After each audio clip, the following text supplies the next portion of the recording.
Hey guys, it's Libby from Libs Reads on Instagram, and I actually look very put together today, so I'm proud of myself for that.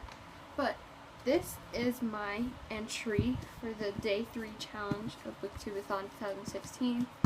The challenge was to make a monologue and to fit as many book titles as you could into it. And so, I have a story. I was in a magical forest and I decided to walk around and explore because I had no idea where I was. And I found this tunnel and it turned out to be a chamber of secrets. And so I was walking through and I kind of was looking around and I saw a cloaked figure at the end. And I walked up to her and she said, "Can I ask you to do something for me?" And I said, "Sure, why not? I'm not really doing anything else." And she said, "I'll give you the sun if you can go beyond the Valley of Thorns and ask the Nightmares for the potion. They'll know what I'm talking about." I started my journey and I could tell that it would be a long one. So I was walking and walking and walking, and the scenery around me was not changing. It was just like a bunch of trees because I was in a forest, and like dirt and sticks, and it was not that exciting. I'm getting very tired because I've been walking for a couple hours now, and I'm kind of sleepwalking at this point, and I realize I have to stop like dead in my tracks because there's a hole. And so before I fall, I grab onto what I think is a stick and I'm holding on, and then I look up to see what it is, and it turns out I was holding on to a glass sword. And I was very confused as to why it wasn't cutting me, but it was helping me. And then I look past the glass sword and see that there's a person. And the person reaches out their hand, so I grab on and they pull me up.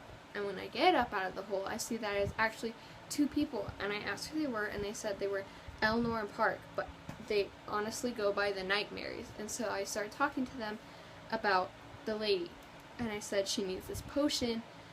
Can you give it to her?" And they said, "Well, we can talk to you about it in our house, and we can make you a cup of tea." So we got to their house, and they made me a cup of tea that wasn't half bad. And they said, "We promised the cloak women a potion, but we were liars. We can't actually give her a potion."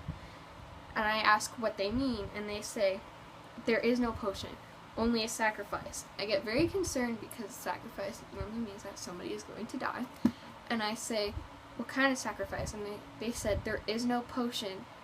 There's a sacrifice, and the sacrifice is you." And it gets very hot in there, and I think it's just because I am nervous and scared now because they told me I was a sacrifice. And they are not saying anything, they're just staring at me. And so I start looking around, and I realize that the ground is catching fire. So the house is gonna burn down, and I'm trying to run, and then I look up at them, and that's when I wake up. So, I hope you liked my story with, my monologue with the different titles. And if you weren't counting, that was 10 different titles in that story, or dream, because that's what it was.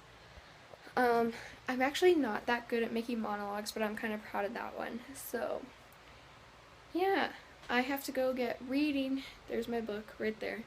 Because, this has been a very slow day in the reading area, so gotta get that done. But I will look forward to the challenge tomorrow. Bye!